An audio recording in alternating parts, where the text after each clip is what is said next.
할렐루야. 오늘 주일 맞이해서 또 멀리에서 전 세계에서 온라인 오프라인으로 예배 참여하신 성도님들 예수 이름으로 환영하고 축복합니다. 오늘은 예레미야서 13장 12절부터 27절까지 말씀 보도록 하겠습니다.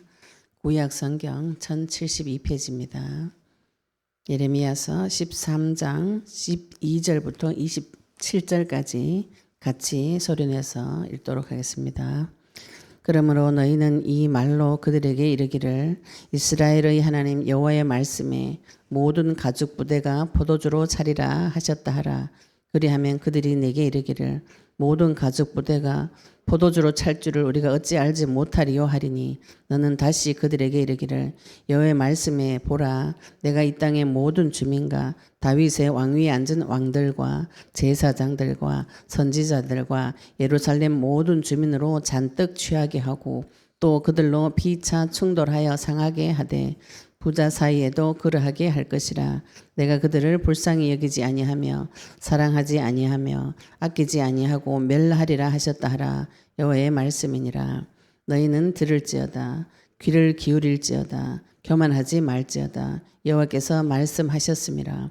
그가 어둠을 일으키시기 전 너희 발이 어두운 산에 거치기 전 너희 바라는 빛이 사망의 그늘로 변하여 침침한 어둠이 되게 하시기 전에 너희 하나님 여호와께 영광을 돌리라.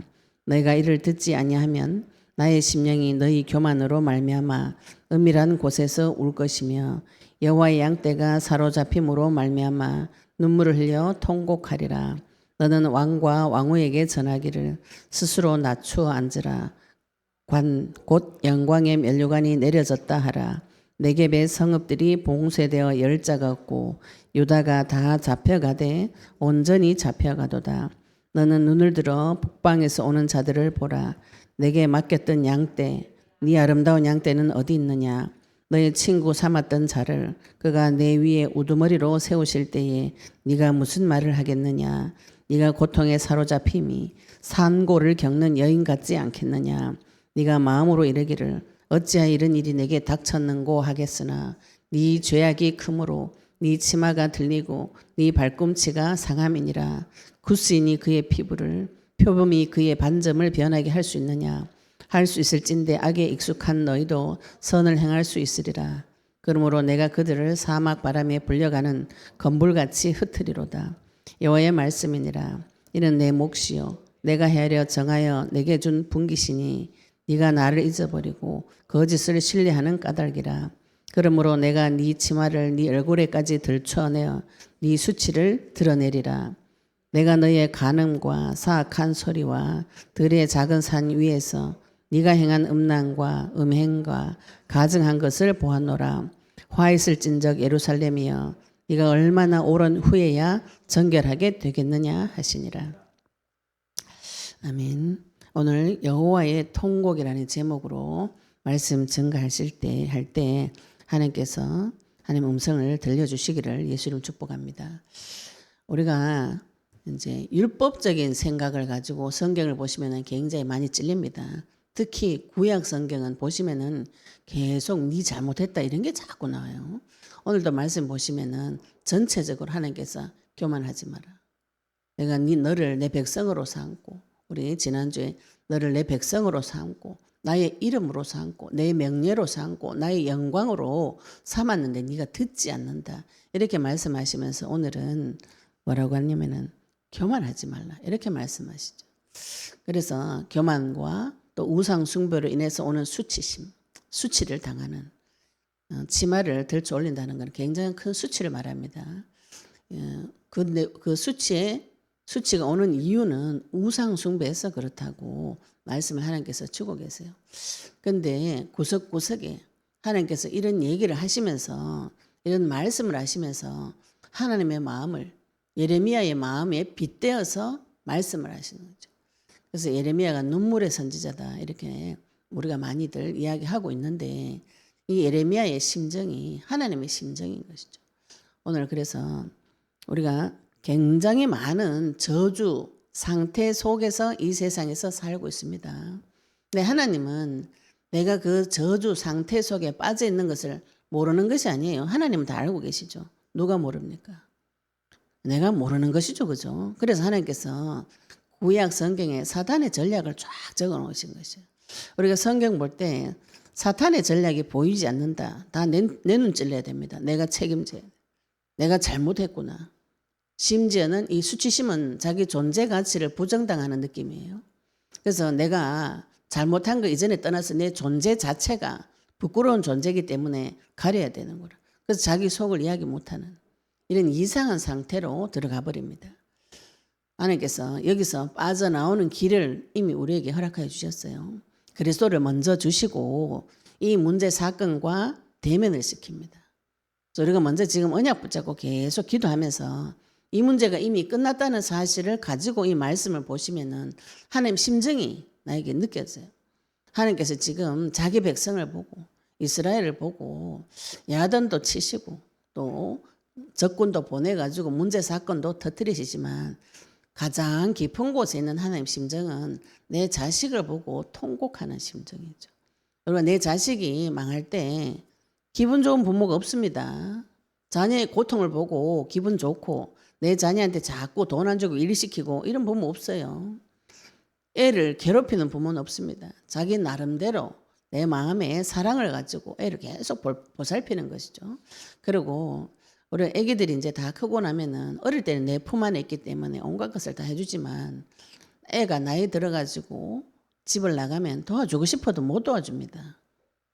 애기들 우리 초등학교만 가도 처음에 저 애들 키우다 유치원 보낼 때 어린이집 보낼 때 이제 애들은 엄마한테 빠이빠이 하고 가요.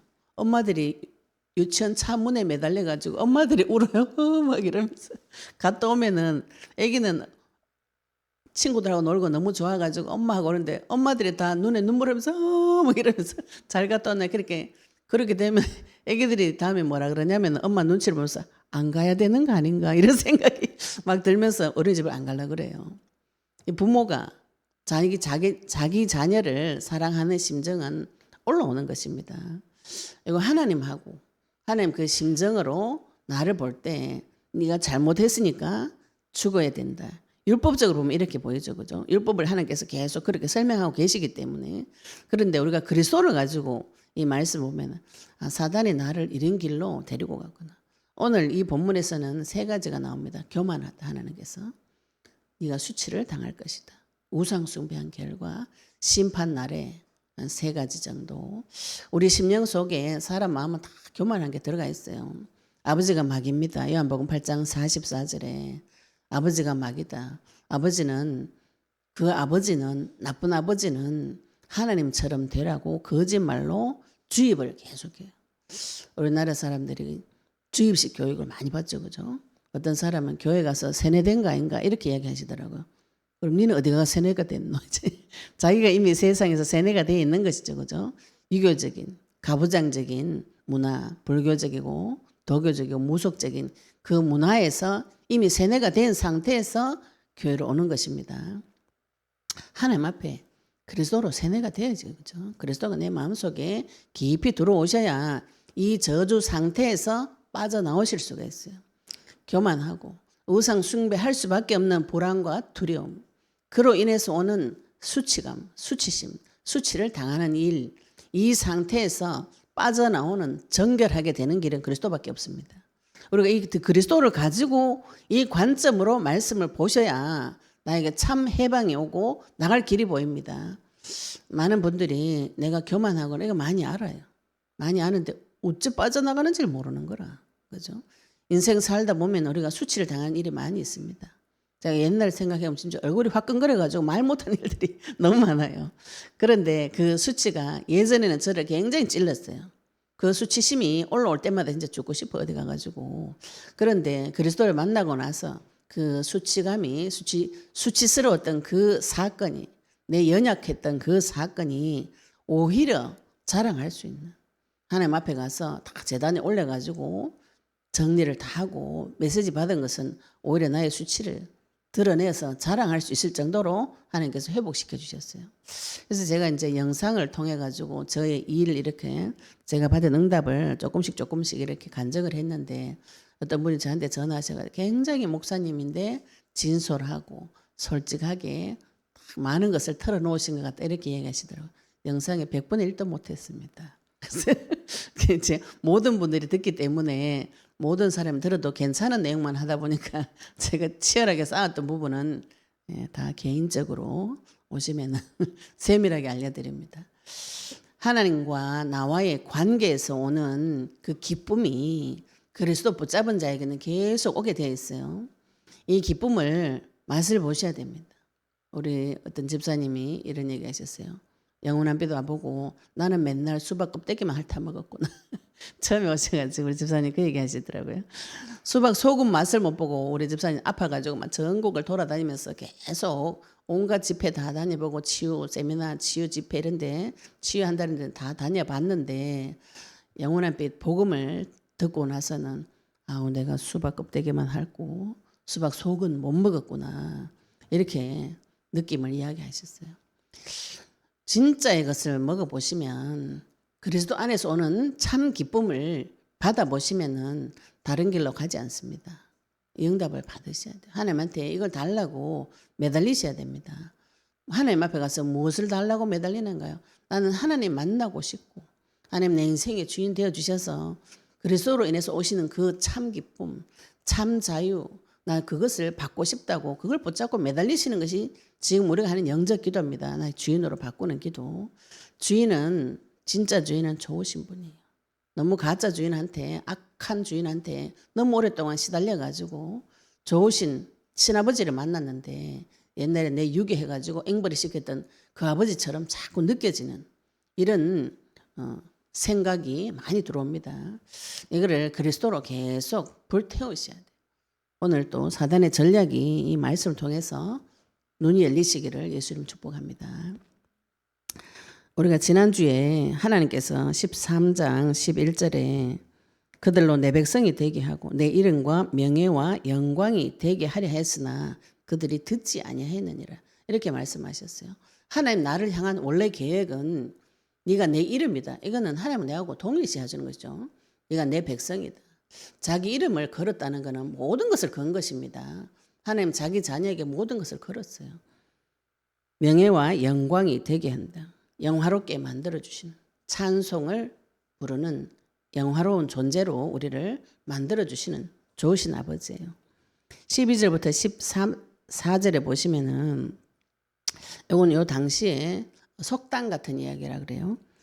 이스라엘 하나님 여호와의 말씀에 모든 가죽 부대가 포도주로 차리라 하셨다 하라.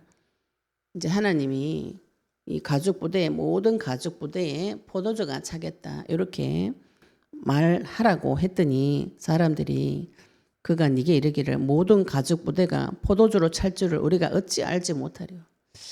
우리가 이제 현장에서 복음 전하다 보면 예수님이 그리스도이십니다. 그 그리스도를 영접하셔야 됩니다. 이러면은 어떤 분이 그러시더라고요. 그거 모르는 사람이 어딨노? 그게 기본이지 이러더라고요. 그리스도 모르는 사람 어디 있습니까? 교회 다니는 사람 치고. 목사님들 삼중직 다 압니다. 신학 가면 기본 다 가르쳐줘요. 선제, 제사장, 왕 다 알지. 붙잡고 기도 안 합니다. 하나님께 주신 약속이라고 느껴지지 않아요. 그것 말고 더 훌륭한 것이 있다. 다 그의 행위입니다. 행위. 예배 열심히 드리고 전도 열심히 하고 찬양 열심히 부르고 기도 몇 시간씩 하고 성경 읽고 이거를 중요하게 생각하지 가장 핵심되는 그리스도는 빼먹어버려요. 다 하는 거지. 그거 모르는 사람이 어딨냐. 지금 이 말 하는 것입니다. 가죽부대에 하나님 역사해가지고 내 가죽부대에 포도주를 가득 채워주겠다 이렇게 하니까 그게 당연한 소리를 왜 하냐. 하나님이 주신 것에 대한 감사가 없고 당연한 소리를 왜 하냐. 그건 누가 모르냐. 이런 얘기를 하는 것이죠. 그때 하나님께서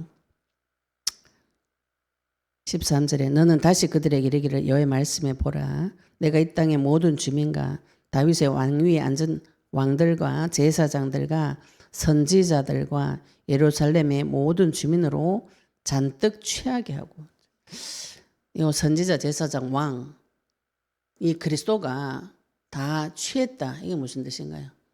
혼미해졌다 이거죠. 그죠? 술 취하면은 정신이 없습니다. 술 취하면 잠원서 있으면 돛대 높은 돛대 위에 올라가가지고 나는 안 죽는다 이러면 이 세상 다 내 거다 이렇게 그 장면이 나옵니다.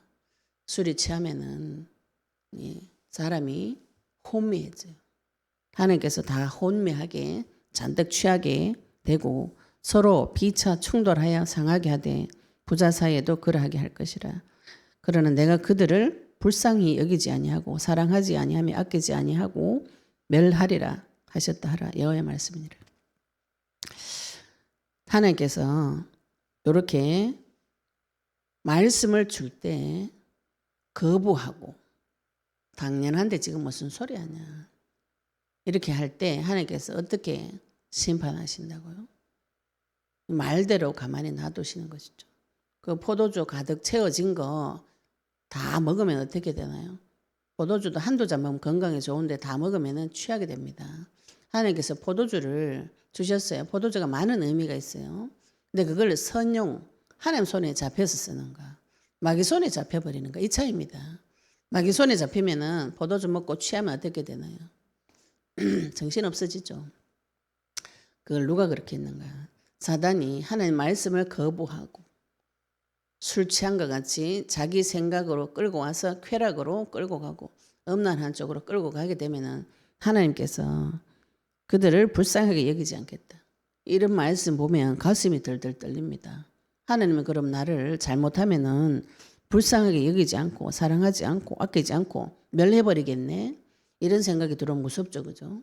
그리고 사단의 전략으로 보시면은 하나님께서는 사단을 절대로 불쌍히 여기지 않습니다. 우리가 사람을 불쌍히 여기는 건 불쌍히 여겨야 되죠, 그죠? 근데 그 사람이 마귀하고 잡혀 있을 때는 그걸 불쌍히 여기시면 곤란해요. 사람은 불쌍한데 그 뒤에 있는 마귀하고 싸워주셔야 돼요. 싸워가지고 그 사람이 거기서 빠져나올 수 있도록 도와주는 것이 그 사람을 불쌍하게 여기는 길입니다. 이거를 모르고 마귀 손에 잡혀 있는 자를 계속 섬겨주고 도와주고 불쌍히 여겨가지고 사랑해주고 이렇게 하면 어떻게 되는가요? 그 사람은 마귀에게 더 큰 종로로서 하게 되죠. 회개할 수가 없어요. 선지자로서 그것이 죄라고 가르쳐줘야 되는데 불쌍하다고 섬겨주고 사랑하고 아껴주고 마귀를 멸하지 않고 존중해주면 어떻게 됩니까? 그 사람은 영원히 돌이킬 수 없는 길로 오게 돼 있어요. 제가 이걸 많이 했습니다. 유교 사상에 잡혀가지고 모든 사람들 예의를 갖추어서 존중해주고 섬겨주면 그 사람도 나를 존중해줄 것이라고 저 혼자 생각한 것이죠. 이 사실이 아니더라고요. 실제로 확인해 보니까 그 사람은 나한테 그럴 생각이 없어요. 존중해주면 해줄수록 나를 종노를 시켜요. 그래서 세상은 창세기 3장의 세상은 약육강식이다. 강한 놈이 약한 놈을 잡아먹는 비참한 세상이에요. 여기서 지금 제일 강한 자가 된 것이 성도입니다. 성도가 이 세상에서 제일 강해요. 성도는 이기는 자고 승리하는 자입니다. 우리가 종교적인 메시지를 자꾸 들어가지고 죽이는 메시지를 하도 들어가지고 불신자들은 이미 죽고 있는 중이고 죽어 있는 상태입니다. 성도는 생명받은 강한 자예요. 이 사람이 죽은 자를 살려줘야 됩니다. 불쌍하게 여기지 아니합니다. 마귀는 불쌍하게 여기가 될 게 아니에요. 그거 지금 빨리 때려가지고 말씀을 줘가지고 데리고 나와야 되는 것이죠. 사랑하지 아니하며 마귀를 사랑하시면 곤란하죠. 마귀하고 붙어있는 그 사람을 사랑해가지고 그걸 계속 존중해주면은 그 뒤에 있는 마귀가 기승을 부립니다. 기승을 부려서 나를 잡아먹으려고 그래요. 아끼지 아니하고 멸하리라. 누구를 멸하는가요? 마귀를 멸하셔야 되는 거죠. 그죠? 나를 사랑하는 내 믿지 않는 가족들 속에 누가 들어가 있어요? 성경의 근거에서 보시면 사단이라고 분명히 나옵니다. 그 사단을 멸해주는 그리스도가 지금 내 안에 들어왔다면 그 사탄을 멸해줄 수 있는 권세와 능력이 지금 나에게 와 있어요. 무엇을 해야 됩니까? 그 사람한테 내가 무엇을 해야 되는가요? 복음을 전해주셔야 되는 거죠. 그죠? 복음을 전하는 것이 그 사람을 잡고 있는 마귀를 멸하는 길입니다. 하나님께서 지금 그 얘기를 하시는 것이죠. 그죠? 개인적으로 사람 죽이겠다 이 소리가 아닙니다. 그러면서 하나님께서 15절에 바로 너희는 들을지어다 귀를 기울일지어다 두 번이나 강조하시죠. 예수님께서 오셨어도 귀 있는 자는 들을지어다 이렇게. 저는 신약 성경 보고 제일 이해가 안 되는 게 귀 없는 사람 어디 있나요? 귀 없는 사람 있으면 손 들어보세요. 귀 없는 사람 없습니다. 그런데 예수님께서 귀 있는 자는 들을지어다.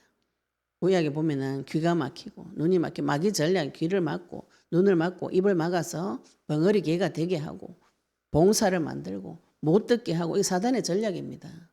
그래서 하나님께서 너희는 들을지어다. 귀를 기울일지어다. 계속 반복하는 것이죠. 왜? 앞에서 안 듣는다 그랬잖아요. 그죠? 안 들어요. 말씀을 줘도 안 들어요. 기가 막혀가지고 안 들리는 거죠. 그래서 귀를 기울여서 들으라고. 그러면서 말씀이 교만하지 말지어다. 말씀을 왜 못 듣는가요? 교만해서 그렇죠. 그죠? 내가 다 안다 이런 제일 교만하다. 하나님을 다 알 수 있는 거예요. 이 복음은 하나님입니다. 하나님. 그리스도는 하나님이에요. 하나님을 우리가 다 알 수 있다. 다 안다. 왜냐하면 같은 말씀을 가지고 계속 기도하기 때문에 나 안다. 다 안다. 이렇게 생각하실 수가 있는데 그 자체가 교만한 것이죠. 교만하다는 것은 눈이 높은 것을 말합니다. 내 눈이 높고 또 이상이 높고 내 기준이 굉장히 높은 것을 말해요. 하나님보다 더 높아지는 마음을 말합니다. 여호와께서 말씀하셨어요. 그러면서 16절에 그가 어둠을 일으키시기 전에 너희 발이 어두운 산에 거치기 전에 너희 바라는 빛이 사망의 그늘로 변하여 침침한 어둠이 되게 하시기 전에 쉽게 말하면 지옥 가기 전에 지금 나에게 어둠이 흑암이 계속 덮쳐옵니다. 사단은 내가 요만한 자리 내주죠. 그죠? 조그마한 자리 내주면은 점점 파고들어 와가지고 지가 주인 노릇합니다. 우리는 유교사상 길들여져 가지고 어른 섬기고 조금씩 나를 낮추어서 존중해주고 내 마음을 조금 열어서 넣어주고 어떻게 되나요? 들어와 가지고 나한테 왕 노릇합니다. 그래가지고 교회 가지 마라. 결론은 이거예요. 하나님 일하지 마라. 이겁니다. 그쪽으로 데리고 가요. 천천히 들어와가지고 어둠을 일으키시기 전에 발이 어두운 산에 거치기 전에 이게 점점 심해지죠. 어둠이 되게 하시기 전에 너희 하나님께 영광을 돌려라. 이 어둠을 빠져나올 수 있는 길은 하나님 영광을 돌리는 하나님 찾는 길밖에 없죠. 우리 하나님 앞에 영광을 어떻게 돌리는가요? 빌립보서 2장 9절 10절 11절 입술로 모든 입술로 예수님을 주라 시인할 때 하나님 아버지께 영광을 돌리게 되고 요한복음 11장에도 보시면은 믿을 때 영광을 보리라. 우리가 하나님 영광 볼 수 없습니다. 언제 볼 수 있는가요? 주 이름 부를 때, 주 예수 그리스도 이름을 믿을 때에 하나님 영광을 눈으로 보게 되는 그런 사건들이 터지게 됩니다. 근데 17절에 보시면 너희가 이를 듣지 아니하면 나의 심령이 너희 교만으로 말미암아 은밀한 곳에서 울 것이며 이렇게 말씀하셨죠. 이미 13장 11절에 그들이 듣지 아니했다. 이거를 하나님께서 교만하다 이렇게 표현하셨어요. 그러면서 교만한 내 자녀를 볼 때 우리가 이 말씀 보면 완전히 심판해가지고 죽여버릴 것 같은 하나님의 진노가 느껴지는데 이 중간에 하나님께서 은밀한 곳에서 듣지 아니하면 나의 심령이 너희 교만으로 말미암아 은밀한 곳에서 울 것이며 하나님께서 내가 인생에서 짓는 죄를 보고 어떻게 느끼신가? 하나님은 나를 보고 울고 계시는 거죠. 제가 지금 마귀한테 잡혀가가지고 굉장한 고통을 받고 있는 것이 교만한 문제입니다. 마귀가 눈을 계속 높이고 생각을 계속 높이고 하나님한테 계속 대적질 해가지고 어두운 길로 쫙 끌고 가는데 그거 하나님 볼 때 속에서 분노, 진노가 일어나요. 그 진노가 누구를 향한 진노인가요? 사탄을 향한 진노입니다. 나를 향한 진노가 아니에요. 자기 자식을 향한 진노가 아닙니다. 그 나를 자기 자녀를 어둠의 길로 끌고 가는 그 존재를 볼 때 하나님이 비통하다. 지금 예레미야 심정을 대변해서 비유해서 하나님께서 이야기하시는 것이죠. 나의 심령이 너희 교만으로 말미암아서 은밀한 곳에서 울 것이고 여호와 양떼가 사로잡힘으로 말미암아 눈물 흘려서 통곡하리라. 교만해가지고 하나님 없다고 내 스스로 잘할 수 있다. 나는 다 안다. 이런 소리 하다가 어디로 끌려갑니까? 내 양떼가 사로잡혀 갔다. 이렇게 표현하시죠. 그죠? 내 양떼가 마귀에게 잡혀가지고 포로되어가지고 지금 유다는 잠시 후면은 포로되어 갑니다. 바벨론에 공격당해가지고 지금 망하기 일보 직전이에요. 이때 하나님께서 예레미야를 통해서 그 사실을 선포하고 있는 중이에요. 내 양떼가 사로잡혀가지고 끌려가는데 조금 있으면 바벨론 끌려가요.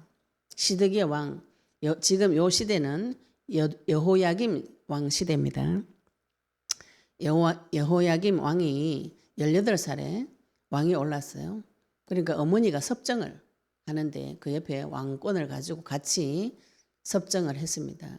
그런데 바벨론이 쳐들어와 가지고 또 그 다음 왕 시드기야 왕, 이 왕 그때 쳐들어와 가지고 시드기야 왕 자기가 보는 데서 아들 다 죽이고 눈알 다 뽑고 발목에 쇠사슬 채워서 바벨론으로 끌고 가요.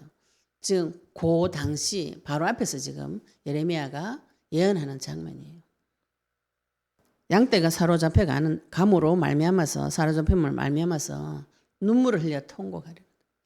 예레미야가 자기 백성이 바벨론에 끌려가는 그 사실만 봐도 눈물이 나고 통곡이 나는데 하나님께서 나를 보실 때 그냥 우는 게 아닙니다. 이거는 그냥 슬퍼서 눈물 찔끔이 아니고 이 통곡은 언어로는 장례식에서 곡하는 소리예요.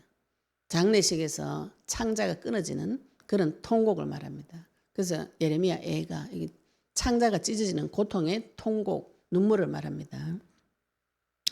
그러면서 하나님께서 지금 심판하시는 18절부터 심판하시는 장면이 나옵니다. 너는 왕과 왕후에게 전하기를, 아까 말한 여호야김 왕과, 역사적으로는 여호야김 왕과 왕후 자기 어머니 말합니다. 이 왕후도 요즘 말하면 태운대 머리에 왕관을 쓰고 통치를 하는 것이죠. 왕후에게 전하기를 스스로 낮추어 앉으라. 관, 곧 영광의 면류관이 내려졌다. 왕권, 왕관 하나님께서 벗겨버리시는 거죠.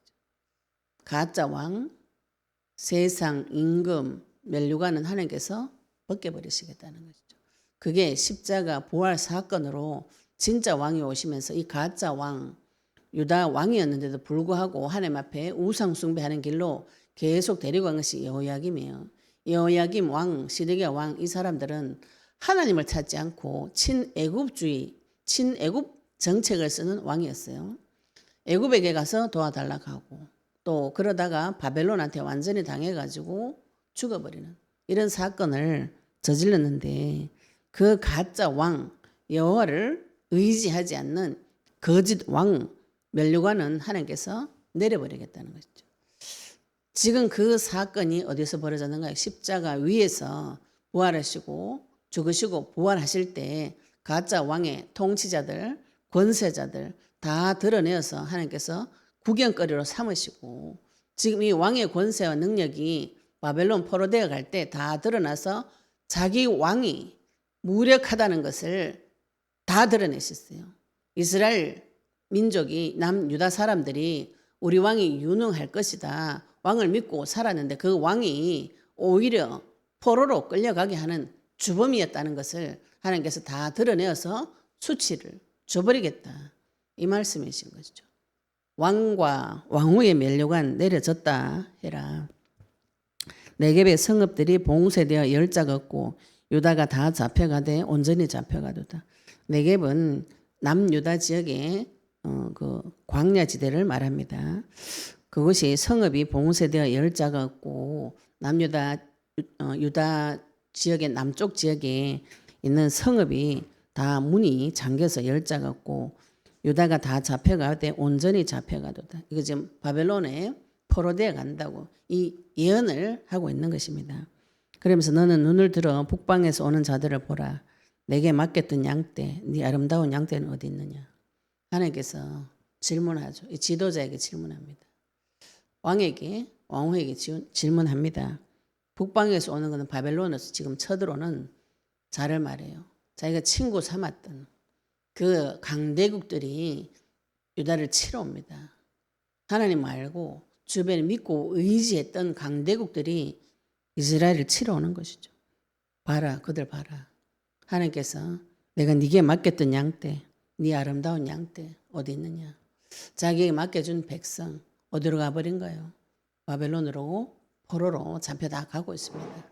양떼가 죽어가고 있어요.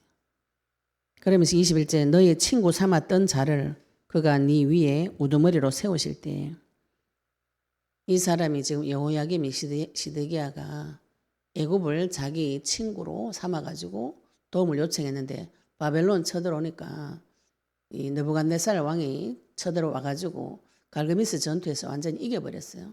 이겨버리고 나니까 자기가 친구 삼았던 그 애굽이 오히려 유다를 죽이는 지금 또 그가 네 위에 우두머리로 세우실 때 바벨론이 옛날에는 이 바벨론하고 또 유다하고 또 친했어요. 바벨론이 처음 신흥 강국이었을 때 바벨론 사신이 히드기야 왕에게 와가지고 사신으로 왔을 때 히스기야 왕이 하나님 앞에 기도해가 응답받아가지고 너무 좋아가지고 안 해야 될 짓을 해버렸어요. 사람이 너무 잘 될 때 조심하셔야 됩니다. 은혜 많이 받아가지고 생명 연장됐어요. 남의 나라 사신이 오니까 성전 안에 데리고 와가지고 금은 방패 쫙 다 보여줬어요. 바벨론 사신이 저거 내 언젠가는 가서 저거 잡아올 것이다. 실제로 이런 일이 벌어졌습니다. 친구였던 자가 자기 우두머리가 되어져 세우실 때 네가 무슨 말 하겠느냐. 네가 고통에 사로잡힘이 상고를 겪는 여인 같지 않겠느냐. 포로되어 가면은 그 고통이 어느 정도인 거예요. 이 사람의 고통 중에 제일 강한 고통이 출산의 고통입니다. 지금 포로로 잡혀가는 그 고통이 가장 내가 아픈 고통이에요. 지금 내 인생이 가장 아플 때가 있어요. 우리 영적 전쟁 하시면은 내가 굉장히 고통 속에 있구나. 또 아니어도 실제로 문제 사건이 터져서 굉장히 고통 가운데 죽음 가운데 있는 자들이 있습니다. 그런데 22절 보시면 네가 마음으로 이르기를 어째 이런 일이 내게 닥쳤는가. 이게 무슨 소리인가요? 문제 터졌는데 어떻게 해서 내한테 이런 일이 닥쳤는가. 모르겠다는 것이죠. 이게 흑암 중에 덮인 자입니다. 문제 사건이 터졌는데 이 문제 사건이 왜 왔는지 몰라요. 그런데 그리스도가 가지고 기도하시면 이거 분명하게 나옵니다. 이 문제는 사탄으로 인해서 범죄해서 내가 주인 돼가지고 열심히 살겠다고 하는 죄예요. 하나님은 약속의 말씀 분명하게 가르쳐 주셨어요. 계속 가르쳐 줍니다. 그런데 문제 당하고 나서 진짜 살이 찢어지는 출산의 고통을 겪고 포로가 되어 가는데도 어쩌돼가지고 이렇게 됐는가. 이렇게 생각한다는 것이죠. 감각이 없어서 무지하고 무감각해서 자기가 문제 왔는데도 문제가 뭔지를 몰라요. 어째 내게 닥쳤는고 흑암에 덮인 소리를 흑암과 혼돈과 공허 가운데 잡힌 소리를 하는데 하나님께서 네 죄악이 크므로 네 치마가 들리고 네 발꿈치가 상합니다. 자기는 무슨 죄를 지었는지 모르는데 하나님이 죄악이 크다 이렇게 말씀하고 계시죠. 그죠? 이 죄는 내가 지은 죄라고 보시고 악은 마귀라고 보시면 돼요. 나와 마귀가 붙어서 하나님 앞에 범죄한 내용이 엄청 크다는 것이죠. 그 결과가 어떻게 되는가요? 치마가 들리고 네 발 뒤꿈치가 상할 것이다. 여자들이 치마 들리면 제일 수치스러운 일이죠. 그죠? 그리고 발 뒤꿈치가 벗겨진다. 이거는 바벨론으로 포로로 끌려갈 때 신발 신고 가죠. 낡아가지고 다 신발이 헤어져가지고 발 뒤꿈치가 나온다. 이런 소리예요. 엄청난 고통을 당한다. 이 소리입니다.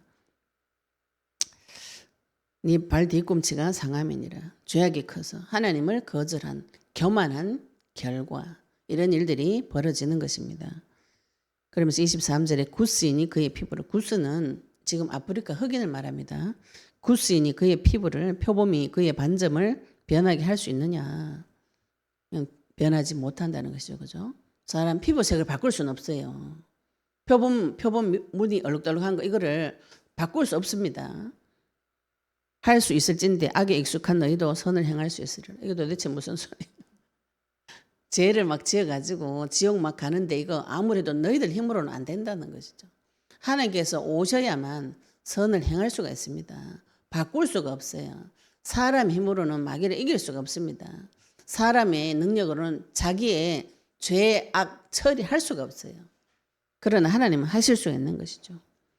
그러므로 내가 그들을 사막 바람에 불려가는 건불같이 흩어리로다. 누구를 흩어버리는 거예요?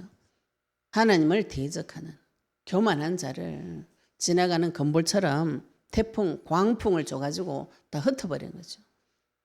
나에게 지금 터져 있는 문제 사건이 광풍 같은 문제 사건이 올 때 무엇이 날려가는 거예요? 사단도 같이 날려갑니다. 사단하고 내하고 이별하는 시간표. 고통 가운데 문제를 대면하시고 직면하시면은 마귀가 주는 말에 거절할 수가 있어요. 흩어버리는 것이죠. 그러면서 25절에 여호와의 말씀이니라 이는 내 몫이요 내가 헤아려 정하여 네게 준 분깃이니 네가 나를 잊어버리고 거짓을 신뢰하는 까닭이라. 이런 저주재앙을 내가 당하는 내 몫이 있어요. 우리가 언약 가운데 세계 복음화를 위해서 내가 받아야 될 나의 분깃도 있지만 저주재앙으로 내가 지은 죄로 인해서 감당해야 될 분깃이 있는 것이죠. 내 몫이고 네가 헤아려 정하여 내가 헤아려 정하여 네게 준 분깃이니 이런 저주재앙, 교만한 문제, 바람에 날려가는 문제 이게 왜 왔는가요? 포로로 잡혀가는 이 문제가 왜 왔는가요? 네가 나를 잊어버리고 거짓을 신뢰하는 까닭이다. 말하자면 우리말로 하면 언약을 파괴했다 이 소리죠. 그죠? 네가 나를 잊어버리고 거짓을 신뢰한다고. 그리스도는 잊어버리고 그리스도는 별로 세게 안 들려요. 다 하는 것은 무슨 맨날 그리스도 다 하는데 선지자상 다 들어가 다 한단 말. 그러면서 마귀가 하는 거짓말은 깊은 신뢰감을 느껴요. 그러므로 내가 네 치마를 네 얼굴에까지 들춰서 네 수치를 드러내리라. 하나님께서 네 수치를 들춰낸다 이렇게 표현이 되어져 있는데 이거는 우상 숭배를 계속하면 마귀는 나의 수치를 들춰냅니다. 내가 감추고 싶은 거 다 들춰내요. 하나님 이걸 덮어줘요. 하나님 나의 수치를 덮어주고 이 수치를 당하지 않겠다고 약속하세요. 마귀는 수치를 줍니다. 우상 숭배 시큰 다 시켜놓고 수치 당하게 해주는 이 사단의 큰 전략이에요. 그러면서 27절에 왜 수치를 당했냐 구체적으로 하나님께서 쭉 가르쳐주고 계시죠. 내가 너의 간음과 사악한 소리와 들의 작은 산 위에서 네가 행한 음란과 음행과 가증한 것을 보았다. 지금 하나님께서 이스라엘에게 무슨 얘기하시냐면은 여호와의 성전이 계신 유다에서 음란한 행위를 했다. 가증한 행위를 했다. 이렇게 표현하시는 것이죠. 이방인들이 음란한 일을 행하고 우상 숭배하는 것은 당연해요. 언약 가진 자기 백성이 이스라엘에서 유다 예루살렘에서 지금 간음했다. 사악한 소리가 들려가 들의 작은 산 위에서 네가 행한 음란, 음행 이거를 하나님께서 인간 세계에 있는 표현을 가지고 자기 백성의 상태를 이야기하시는 것이죠. 음란과 음행은 남편이 있는데 또 배우자가 있는데 다른 배우자를 다른 상대를 찾아서 돌아다니는 행위를 말합니다.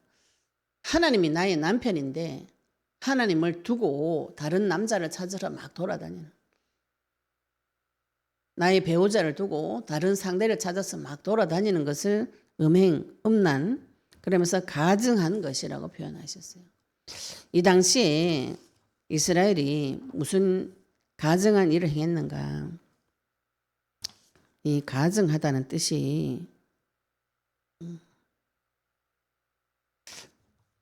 제가 찾아놨는데 가증한 것이 요 당시에 어떤 게 있었냐면은 이스라엘이 바알 숭배했습니다. 아세라 숭배했어요. 몰렉 숭배했습니다. 점술, 주술 행위, 점을 치는 이런 행위를 했어요. 제일 심각한 것이 혼합주의. 여호와 앞에 가서도 절하고 바알한테 가서도 절하고 두 가지를 다 하는 것이죠. 절기 되면은 성전 가서 절하고 집에 가가지고는 산당에 가서 절하고 우리가 교회 와가지고는 거룩하게 말씀 받고 집에 가가지고는 내 마음대로 해버리고 이런 피를 하나님 앞에 드린다고 성전 가서 제사는 다 드리는데 내 삶에서는 피가 없는 이런 혼합주의 이걸 하나님께서 가증하다고 이렇게 표현하셨어요. 가증하다는 것은 히브리 원어로는 샤카츠 이런 데 뜻이 뭐냐면 거룩을 오염시키다 이런 뜻이에요.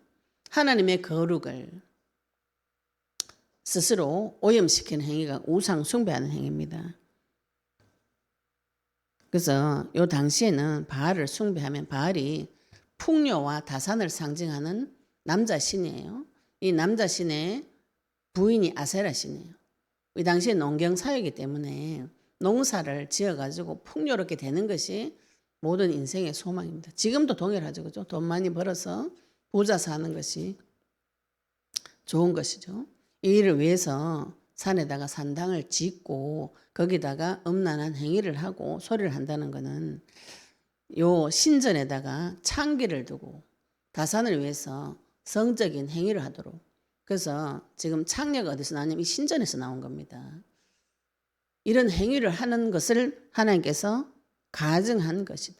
심지어는 몰렉은 자기 자녀를 불태워서 죽이는 인신제사예요. 하나님께서 제일 싫어하고 제일 가증하게 하는 하나님 형상을 불태워 죽이는 마귀의 소원에 종로를 시키는 이런 일들을 하고 있는 것이고, 더 심각한 건 하나님이 제일 싫어하는 가장 심각한 거, 너희들이 뜨겁든지 차갑든지 둘 중에 한 가지 하라 그랬어요. 미지근한 거 하나님 토해버린다고. 그래서 돈을 주고 금을 사서 부여하게 하고 눈을 안약을 사가지고 발라라 그러죠. 그죠? 이거는 돈 주고 사라는 건 자기 가치 지불하라는 겁니다. 우리가 구원은 하나님 은혜로 공짜로 받지만 내 인생의 가치를 어디에 두셔야 되는가요? 복음을 내 전 재산을 들여서 투자해가 살 정도로 그 정도 가치를 보셔야 되는 거예요.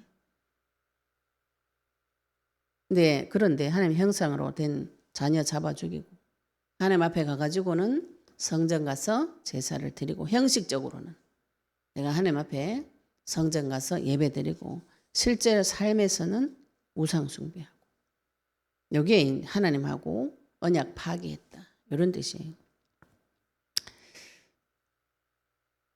그게 지금 우리 예레미야서의 말씀 보시면은 이 부분을 하나님께서 좀 더 구체적으로 이야기하시는 장면이 나옵니다. 예레미야서 22장 9절을 한번 찾아보겠습니다. 이거 지금 남유다가 왜 이렇게 파멸되는가, 포로로 끌려가는가. 22장 9절에 보시면은 그들이 대답하기는 이는 그들이 자기 하나님 여호와의 언약을 버리고 다른 신들에게 절하고 그를 섬긴 까닭이다. 이렇게 표현하시죠. 그죠? 언약을 언약을 버렸다. 하나님하고 내하고 맺은 약속을 버렸어요. 그리스도의 약속은 버렸습니다. 왜? 나는 그리스도 이름 불러도 안 된다. 이런 깊은 생각이 쑥쑥 들어와요.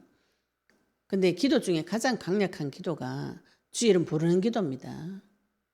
2시간, 3시간, 7시간 한다 기도 응답이 오는 것이 아니에요. 3시간씩, 7시간씩 기도하고 끝에 예수 이름으로 기도합니다. 이것 때문에 응답이 오는 겁니다. 우리는 자칫 잘못하면 내가 기도 3시간 내가 응답받았다 이렇게 생각하시기 쉬워요. 주 이름 부르는 기도가 가장 강력한 기도입니다. 하나님께서 나에게 계속 나타나 줄 수 있는 그 기도가 언약 붙잡은 기도인데, 그 언약은 버리고 내가 내 노력으로 열심히 한번 살아보겠다. 이게 하나님께서 보시기에는 간음이다, 음행이다 이렇게 표현하시면서 그걸 계속하면은 수치를 당하게 되는 것이죠. 근데 우리가 이제 하나님 떠나자 말자 제일 먼저 온 것이 수치심이에요. 이 수치심하고 이 죄책감하고는 조금 다릅니다. 수치심은, 이 죄책감은 내가 죄를 책임지겠다, 내 행위가 잘못됐구나 이렇게 생각하는 건데, 내가 잘못했다 이렇게 생각하는 건데, 수치심은 자기 존재 자체를 부정하는, 이게 수치심이라 그래요. 벌거벗으나 부끄럽지 않는 창세기 2장의 25절에 그런 사람이었던 존재가 하나님 떠나자 말자 창세기 3장 7절에 자기의 수치를 보고 허물을 보고 옷을 뜯어서 heb는, 나뭇잎을 뜯어서 옷을 heb는 거는, 그거는 뭐냐면은 이 수치심은 가리고 싶어요. 숨기고 싶습니다. 죄책감 오면 용서하고 회개하고 용서하면 끝나요. 요거 수치심하고 죄책감하고 조금 다릅니다. 가장 근본적으로 내 존재 자체를 부정하고 저주하는 그 마귀의 소리를 계속 듣고 그러면 어떻게 되나요? 감춰야 되죠. 그죠? 계속 감추고 말 안 합니다. 이게 지금 우리는 유교 사상, 유교 문화권에 들어와서 이게 더 심해요. 나의 수치를 말하지 말라. 이순신 장군처럼 내 죽음을 말하지 말라. 교회 가서 이거 이야기를 하셔야 됩니다. 나의 약점을 하나님 앞에 가서 이야기하셔야 되는데 하나님 앞에 가가지고도 나의 수치를 계속 감추고 나는 잘못된 사람이다. 숨겨라 이래 되는 거죠. 그래서 하나님께서 이거는 하나님하고의 관계적인 문제입니다. 그래서 수치를 당한다는 것은 하나님께서 하나님하고 관계가 다 무너져 가지고 이 자기의 그 벌거벗은 것이 다 공개적으로 드러나 가지고 조롱당하는 것이 수치라 그래요. 죄책감은 내 속에서 느끼는 것이고 수치는 공개적인 자리에서 다 드러나 가지고 이 창피를 당하는 것을 말하는 것이죠. 지금 치마를 올린다, 발 뒤꿈치가 상한다. 이거는 성적으로 비유한 것이죠. 치마 올린다, 성적으로 비유한 것이죠. 성폭행 당했다. 이거를 간접적으로 돌려가지고 얘기하는 겁니다. 그 여성의 가장 수치스러운 부분. 이 여성은 하나님의 교회입니다. 교회의 가장 수치스러운 부분. 이것이 다 드러나서 공개적으로 창피를 당하는 것이 수치입니다. 하나님은 근데 이 수치를 덮어주시기로 약속하셨고 이 수치를 어디 가서 해결받는가 이것이 문제죠. 그죠? 그래서 이 수치는 어떻게 해결하는가요? 히브리서 12장 2절 말씀 보도록 하겠습니다. 히브리서 12장 2절에 보시면은 이 수치심은 사람 자기 힘으로 해결 못합니다. 히브리서 12장 2절에 보시면은 이 수치를 당한 분이 계세요. 히브리서 12장 2절 보시면 믿음의 주요 또 온전하게 하신 인 예수를 바라보자. 그는 그 앞에 있는 기쁨을 위하여 십자가를 참으사 부끄러움을 개의치 아니하시더니 하나님 우편에 앉으셨느니라. 우리가 내가 수치를 당할 때 믿음의 주 온전하게 하시는 예수를 바라보셔야 되는 거죠. 예수님께서 나의 수치를 가져가셔가지고 나의 부끄러움을 우상 숭배로 인해서 오는 부끄러움, 수치심을 하나님 떠나서 태어나서 아담의 후손으로 태어나서 당하는 모든 수치를 공개적인 수치, 내 속에서뿐 아니라 내 존재 자체를 부정당하는 그 감정은 어떻게 해결할 수 있는가요? 예수님께서 이걸 가져가셔가지고 그 부끄러움을 당하셨어요. 그래서 내 이 수치심을 예수님한테 떠넘기셔야 돼요. 하나님 앞에 가서 이걸 자백하셔야 하나님께서 예수님께서 이걸 가져가셔가지고 십자가에서 당하는 부끄러움 다 당하셨는데 예수님은 개의치 아니하시고 그걸 다 당하고 나중에 보좌 우편에 앉으셨어요. 십자가에서 죽으시고 부활하셔서 보좌 우편에 앉아 계십니다. 우리가 나의 수치가 올 때 지금 우상 숭배로 인해서 오는 많은 교만한 생각, 수치심, 하나님의 심판 올 때 하나님께서 오늘 마지막 부분에 뭐라 그러셨어요?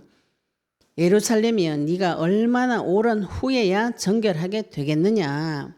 하나님께서는 이런 죄악을 가르쳐 주시고 정결하게 되는 길을 오랜 후에 보내주시겠다. 그분이 그리스도입니다. 예수님께서 오셔서 우리를 정결하게 해주시는 그 길이 십자가 부활로 이미 이루어 놓으시고 그 약속을 우리에게 주신 것이죠. 지금 우리가 이 부분을 들고 하나님 앞에 가는 자가 되어졌습니다.